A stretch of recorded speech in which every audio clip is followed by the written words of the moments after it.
Hey, Liz. Hey, Jason. What's up, girl? Oh, not much. Just got Got your hairs did? new hair. Who dis? Oh, who is this? I don't know. New podcast?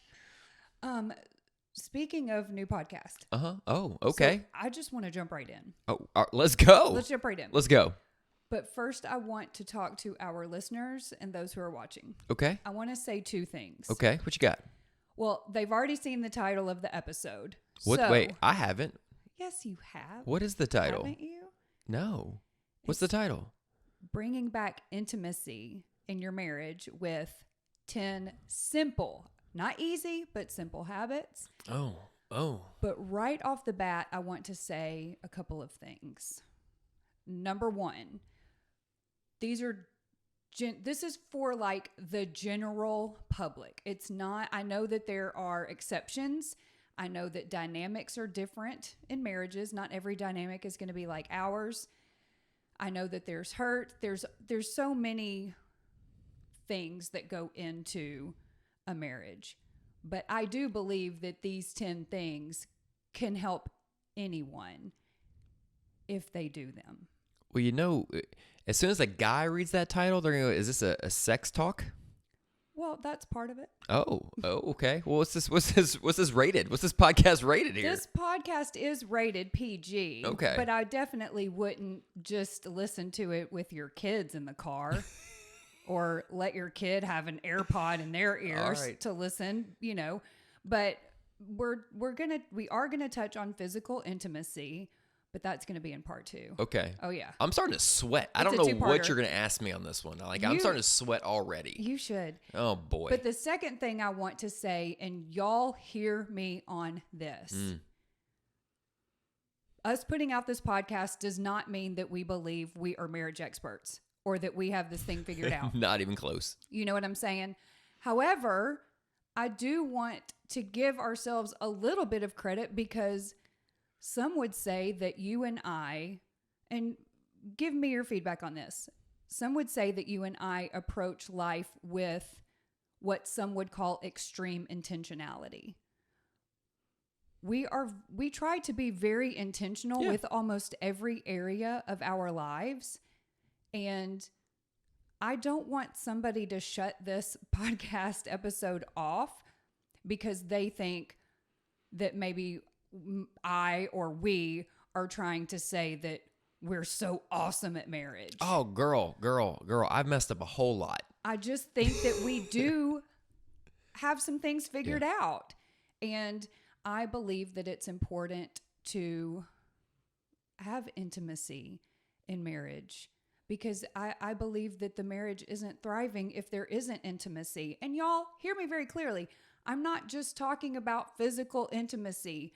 There are so many different types: spiritual, emotional, mental, physical is one of them. I wonder if the husbands are like, yeah, let's talk more about the physical. Listen, as a dude, if I hear the word intimacy, that's the only thing I think about. Like, is there another word that I could use? Closeness, but I'm sure you think of the same thing Feels there weird. too. Yeah, I don't know. Well, just being, well, you know, 2 became one flesh, and that means that you're no longer living separate lives. You're supposed to be living as one, and that's the ultimate intimacy, isn't it? 2 becoming one. Harmony. Yes, harmony. Synergy. Teddy K. Synergy. So, without further ado, let's go. Are you ready to get started? Not really. You've kind of scared me with this title already. Okay, well, let's just start with number 1. Okay, what's number 1? 10 simple hacks. Hacks? That can't be even true. No, there's no way to really, hack your way really to this. Not. It's habits. Yeah. Number 1, I believe, and these aren't in order of importance. Okay. Just so you know. But I believe that you have to talk to your spouse. Communication is key. And not just, hey, how are the kids today? Good. How was work? Good. And then, okay, good night. Are you mad at something? You're coming out a little sassy and a little. It's the Are hair. Are you okay? Is it this? The hair's made you a little sassy today? It's the hair. Okay. No, it's Okay. not. All right. Deep breath. Deep breath, girl.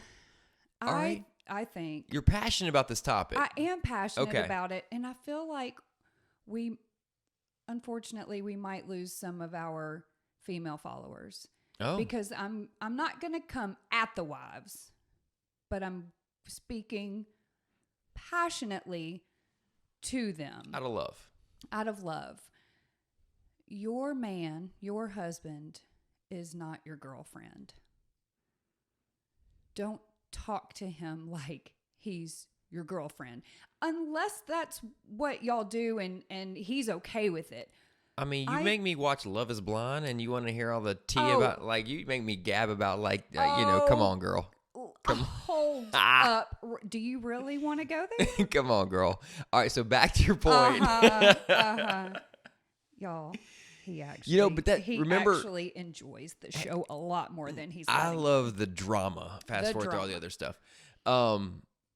Go back to one of the reasons we did this podcast and what I said was important to me, right? It was to make sure every week that you and I had a grounding moment that we were going to come together and have a real conversation. Right. And I think that's when you talk about talk, it's real conversation. It's Yes. not the daily mundane stuff. It's the really checking in on each other's soul and having deep connected hopes and dreams and discussions and Well, and even the hard stuff too. yes. Like, and Yes. coming from me, yeah. some might say, oh, well, that's rich coming from you, Liz, because I typically run away from hard conversations. But I feel like when you and I are on the other side of a hard conversation that 99% of the time you have initiated, 100%. it does us so much good.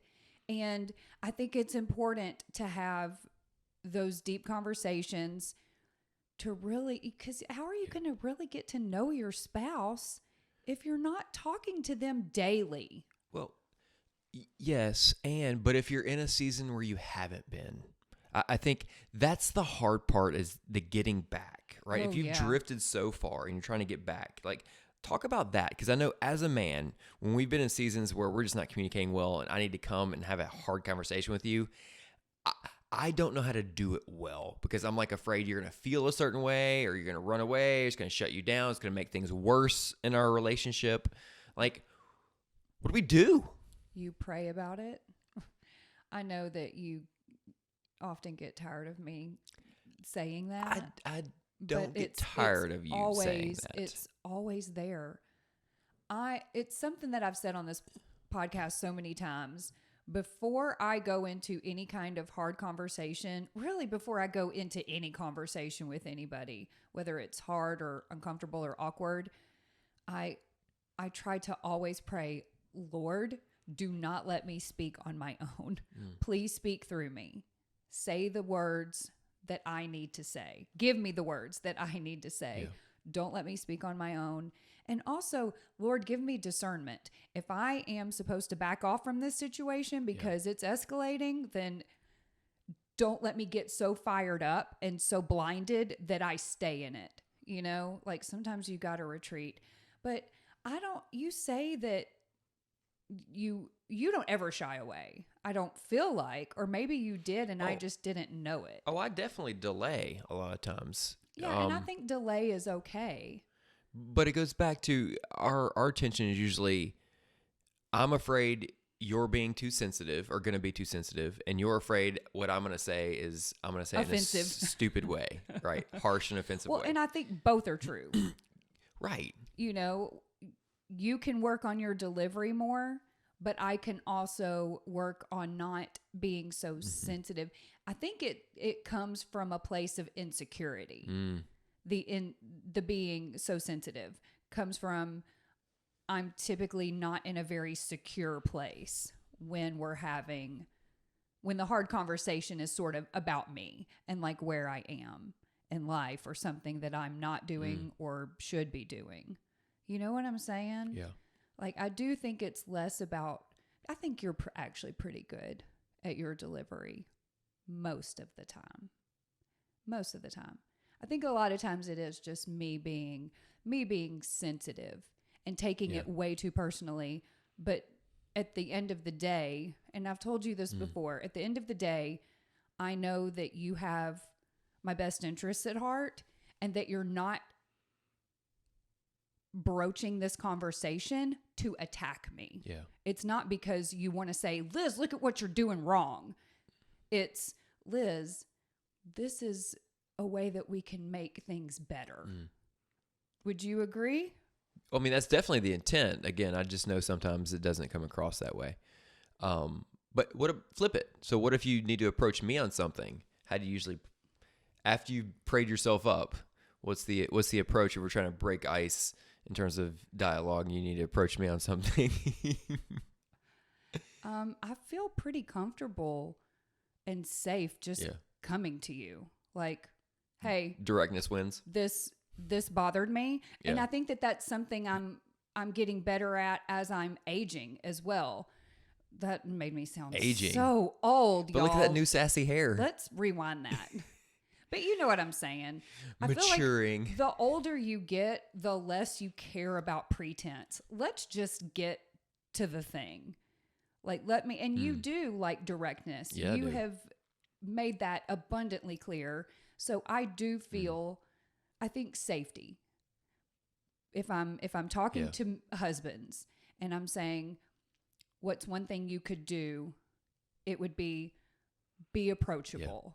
Like, give your wife a safe space to come to you with her hurts, her feelings, her whatever, and try not to react too harshly. Because if I'm coming to you, that means I'm probably in a pretty vulnerable spot. Well, something you made me think of, that before you can even get to that point of talking, you have to create this space of togetherness.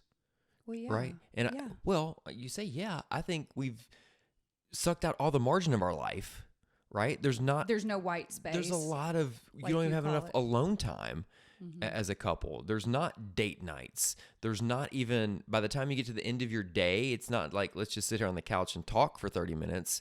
We're just collapsing. So, I mean, there's probably a little bit of a prerequisite. I know these aren't in order. I don't know if this is one of yours or not, but just dedicated time together. Oh, yeah, that's one of them. Oh, okay. We'll get to that All one. right. Well, so the second one is learn your spouse's love language. Oh, boy. And use it. Oh, wait, I feel like you're talking at me now. I'm really not. Okay. I'm really not. Even though there are 3 exclamation points in my notes for this one, I think I was talking to myself too. Well, yeah, but we know I haven't been great at this one. But if you really sit back and look at it, I haven't been super great either, because it's so much easier to use your own love language. Well, because it's what you know and understand and can process. And receive. It's Right. how you receive it. And so I think there's this disconnect that happens in the brain.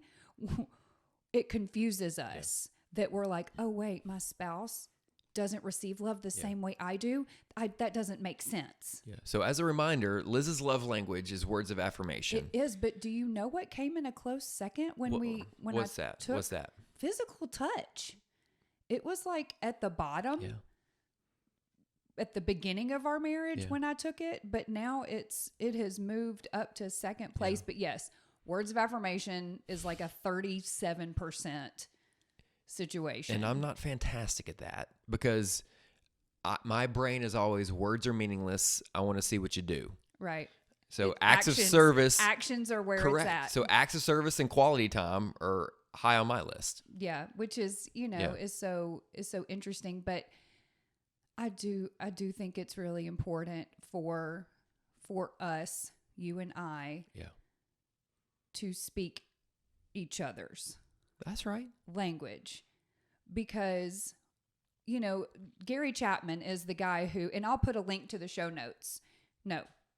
In the show notes. Yes, I will put a link in the show notes to Gary Chapman's book, The 5 Love Languages. I'll put a link to also where you can take the quiz to see what yours is and have your spouse do it too.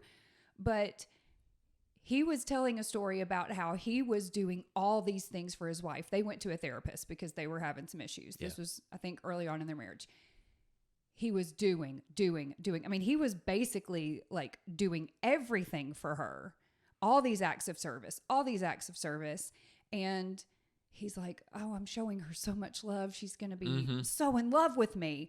And she didn't recognize any of it because it was not her love language. Yeah. So he's like basically like killing himself over here, trying to show her that he loves her so much because that's what his love language is. His love language is acts of service. Which in turn is just going to make him frustrated. Right. But I think another reminder on this is you also have to teach me and coach me on how to do words of affirmation. And that's I think, so hard for me. Right. But it's not like, hey, here's my list. Here's my number one. Just go do. I'm like, I don't know how to do that naturally. Right? Because words don't mean anything to me. Like, that's the thing. Like, they do, but they don't. You know what? Like, that's where I'm at. Like, they're nice. Correct. But They're I am nice very to have. cause and effect guy. So if I understand, hey, do this thing, and this is how I receive it, and you train me, because I'm coachable, then it's a win. So my next point, my next habit kind of speaks into the love languages one. Okay. So number 3. Number 3. Y'all don't turn it off Oh, after boy. you hear this one. Oh, boy. Take care of yourself. What do you mean? Physically, mentally, spiritually, emotionally. Put on your own oxygen mask? Put on your own oxygen mask. I don't show up for you well if I'm not taking care of myself physically. We'll just start there. Yeah. When I am not doing the things that I know are going to help me thrive, working out. I feel great when I am working out consistently. Truly. I feel like crap when I'm not. But not just physically. That ties into the mental, the emotional. Yeah. When I'm not working out, when I am not taking care of my body, when I'm not fueling my body well, I don't feel like my best self. But when I do, I feel alive and vibrant and accomplished too. That's another thing. I feel so accomplished. But also just you feel confident, right? And we feel confident. You feel confident in being able to approach others as well and connect with others. Yes. So and a lot of those insecurities that typically plague me fall away. Melt away, girl. Melt away when I'm taking care of myself physically, but not just that.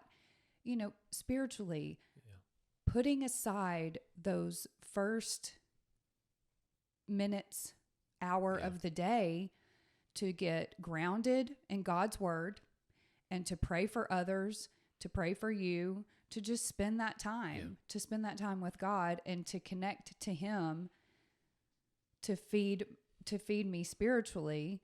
And then, you know, I sought therapy last year because I was not in a good headspace. And so that's the mental and the psychological. You know, I don't know how our listeners feel about therapy, but I'm a big fan. Even though she gave me some assignments that when I heard them, I was wildly uncomfortable with, but they've really helped me. Well, so much of what you listed in terms of just taking care of ourselves first, for someone like me, sounds very common sense like.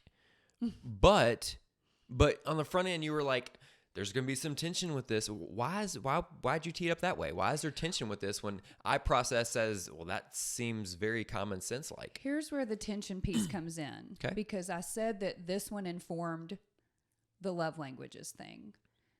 It's going to be so much easier for you to give me words of affirmation if I have something to be affirmed about. Oh.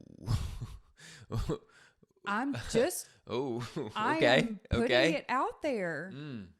I am putting that out there. Be affirmation worthy is what you just said? That's what you just said. I was expecting you to affirm me for doing the bare minimum of life. That's why I said I'm going to lose some listeners. But I'm just, y'all, I'm just trying to keep it real. And so I want to be, please hear my heart if you're still listening. I want to be the kind of wife that you are proud of, that you have no problem affirming, that you look at me and you're like, oh, you are amazing. Look at you. And that's not going to happen if I am not doing my part. And being it's a big role. Well, I think that we have diminished. Oof. Man. I think that we have diminished what a godly wife should be. You just like you were tap dancing around that. What Well, because you're on fire, girl. Come on, what you got? I don't want to offend anybody, but I also want to speak the truth that I feel is the truth.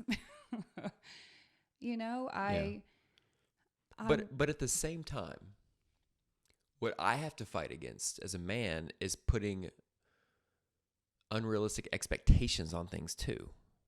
Right? Oh, I don't disagree with that. You could have paused. I would love it if your expectations were super duper low, because then I would exceed them. Hopefully, hang on, there's a difference. often. Hang on. I said unrealistic. You said super duper low. I think there's something We're in between saying there. the same thing. We're I not. swear. We're not. There's something in the middle. There's something in the middle, right? And I think that's what we fight against too. A lot of times in a marriage is we put all of our expectations of life and everything on this other person. Yeah. Which is just too much and too heavy. It is. Right? You can't take all of your baggage and expectations of life and be all these things for me and compliment me and you complete me and all these other lies. Ooh, no, Jesus right? is the only one who completes us. Right. Don't get me started Calm on down. that You one. were fired up on Jerry this one. Maguire. But that's what we do. We put all these expectations in a box and I go, here's the box of expectations. You deal with it. You handle it. Here's my expectations. Can you match up to these? Yeah, no. Right. Hard stop. That's right. But that leads back to your point number one, is you better have a conversation about that. Yes. Yeah. Well, doesn't everything, I'm pretty sure the rest of the 9 can point back to number 1 because you have to be in communication with your spouse. How are you going to know what I want if I don't tell you? And vice versa. I think some wives think that we as men can read minds.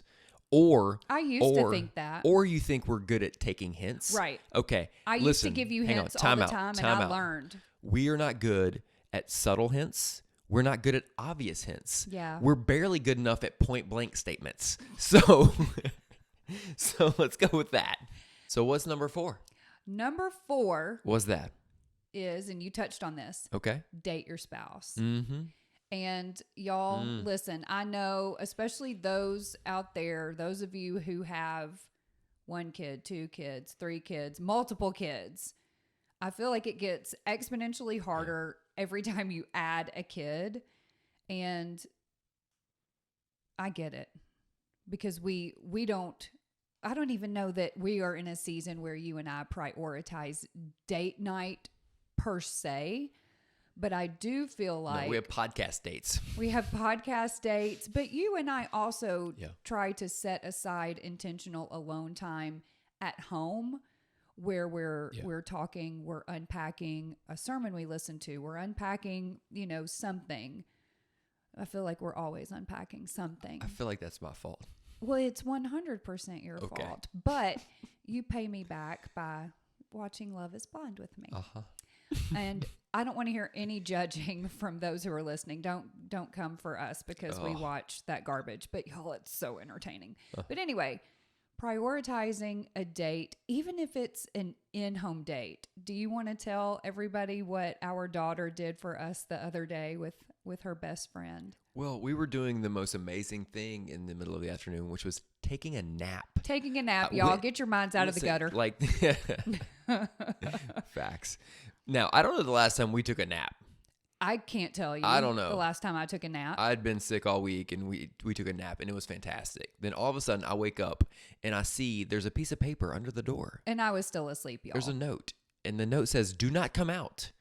It also said, "Don't come out yelling." No, it says, it meant to say, "Yell at us before you come out." That's what it was trying to say. Oh. I And thought so- it meant like, don't so- yell at us when you come so out. you were still asleep, and I was like, I don't know what happened out here. I'm scared. And I'm Mm-hmm. like, hello? And they were like, are you coming out? And I'm like, yeah, I guess so. And I walk out, and I have two people that are dressed up as servers waiting on us because they have set up a date spot for us It in the was living room. so cute. If I can figure Yeah. out how to link it in the show notes, I will.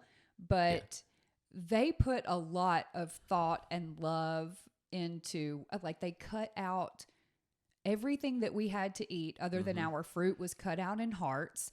They even got on YouTube on the TV and had like relaxing romantic date Yes. music playing, Faux candles. I mean, Yeah. you know, even little That's right. drinks for us. It was so sweet. But you know what? And I told you this, I was like, this is such a good example of, or a good confirmation that maybe you and I are doing something right because they knew that we wanted that togetherness. Did that even make sense, what I just said? It's like we're leading by example. They knew we were going to receive that very well because, you know, we played into it. We had fun with it. It was awesome. Oh yeah, and we just we sat there and we enjoyed our little fruit That's right. and cheese plate and Stir water. but yeah, so it's not like it has to be some elaborate thing, you know, but I think prioritizing, let's just call it just alone time with your spouse. I mean, date nights going out is great, but It's expensive. but date night in is kind of awesome too. A walk around the block. Yes. Cuz then you can talk. Yeah. You can do number 1. All right, girl. So you got a number 5 for me? This one's a little saucy. Oh. Just a little. Okay. Just a little. Okay. Uh-oh. Warning label. Are you sweating yet? Yes, Okay. I'm nervous. I'm very nervous about what you're going to say. So this is going to be the last one for today's episode. Okay. Oh, wait. We have a 2-parter? This is a 2-parter, y'all. What? Number 5. Number 5. Flirt with your spouse Wink, wink. the way they like. Oh. Oh, yeah. Oh. This ties into the love language Mm-hmm. thing because I feel like sometimes, You're about to throw me under the bus right now. no. Okay. I thought about it. Yeah. Yes, you had the face like you were saw too. the face. Come you on. saw the face. You can go ahead. I do believe that sometimes things can get lost in translation. And either you're not picking up what I'm putting down or I'm not picking up what you're putting down. And so I think just like it's important to learn what each other's love language is, I think it's important to learn what kind of flirting your spouse responds to positively. I do think it's also important, and I think this, please speak to this, please. Okay. Because I think this might be a guy thing more than a girl thing. Learn to read the room. Do you think that guys, do you feel that the gentlemen maybe sometimes don't read the room very well because they are like, they're feeling saucy? Well, hang on. I think there's Okay. a difference between flirting and initiating sex, Okay. right? Okay. Say more. Because flirting can just be cute moments, Okay. right? Like So- throughout the day. Correct. So Yeah. So clarify what we're talking about here. Well, I mean, I don't know. Okay. Like a little. Why are you blushing over there? Am I blushing? Yeah. Oh. A little pat on the butt, you know, or a little wink from across the room. Right. So some of that Just a, you know, something to where when your kids catch you, they're like, something just happened. Or as our daughter would say, tell me all your secrets. Well, when I heard you say flirting, it's more of a act of just to let you know I'm thinking about you, Yeah. right? Which is very different than But it also, you know, it also ties into what I said earlier. Don't treat your spouse like your bro or your girlfriend. Because that just makes things real confusing and blurs like weird lines. And I love it when you're flirty with me. But I guess your macro point here is you got to learn your spouse. You do. You have to, period. Right.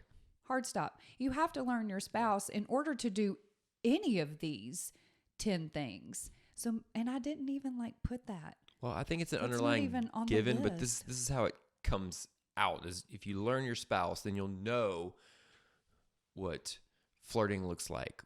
You'll know what, hey, I'm just thinking about you looks like. and It could be a text message, right? I want to, oh yes, text messages work well. I want you to know something. Uh-oh. Hey, we're on air. No, this is, I'm bringing it a little more serious. Okay, girl. Got it. Because I'm going to talk to the couples who are in a hard season. We're going to wrap this. We're going to wrap part 1 up on a more serious note. Okay. For the couples who are in a hard season right now, I know that it's easy to retreat and to ignore your spouse and routine. just, yes, to do the routine, because Jason and I, we've been through hard seasons. Oh, yeah. We've been through a few hard seasons, and I bet they're not the last ones that we will go through. Nope. Because I plan on dying being married to him, and so he's stuck with me for a really long time, like 40 more years at least. And so we're going to go through hard seasons, but I want to encourage everyone to not give up on yourself. Don't give up on your spouse. Don't give up on your marriage. And this is what I wanted to say to you. I love you, number 1. But I so appreciate that in my hard seasons, because a lot of our hard stuff has been because of me. I take full ownership of it.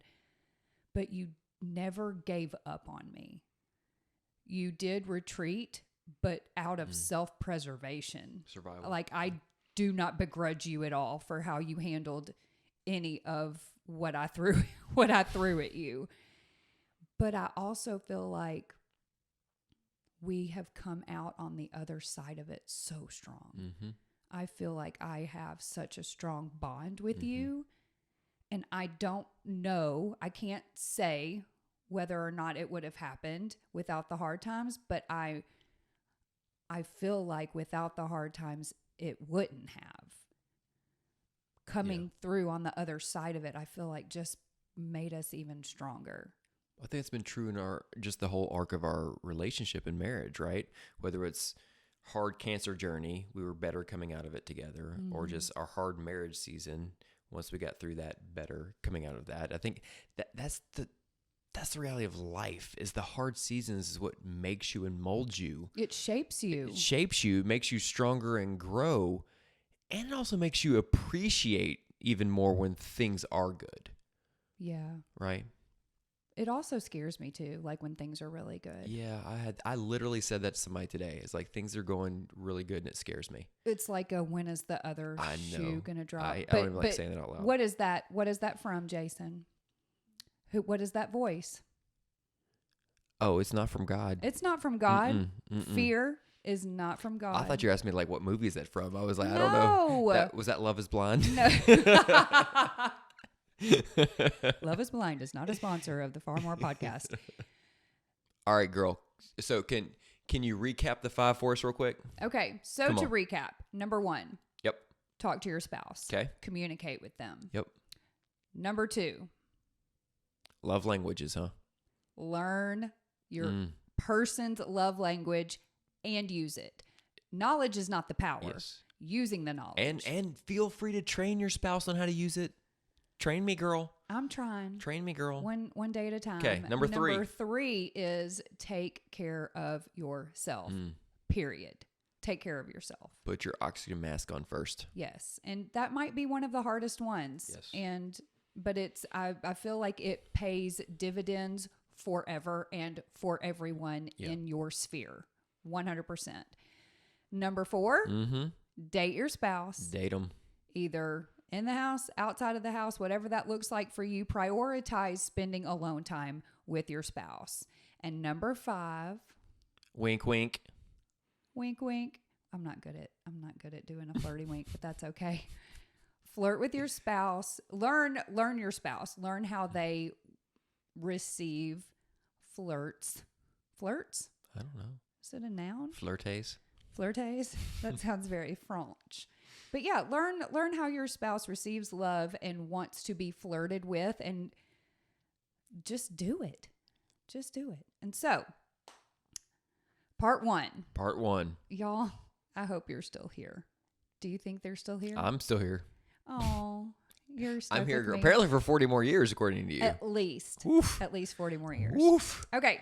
So, y'all, we are so glad that you joined us today for part one of those 10 simple, but we get it, not easy Simple. habits. Oof. Simple, but I mean, not easy. Not easy at all, girl. No, not easy at all. Lots of work. But listen, we are on all the socials at Far More Podcast on everything. And if there is something that you want us to talk about, or, and I haven't said this one yet. Okay, what's that? If you have feedback, if you're like, you know what, I don't agree with you, I want to hear that. I want to hear your feedback. Just be kind. Keep it kind. You can email me, farmorepodcast@gmail.com, and we will catch y'all next week for part 2. Part 2.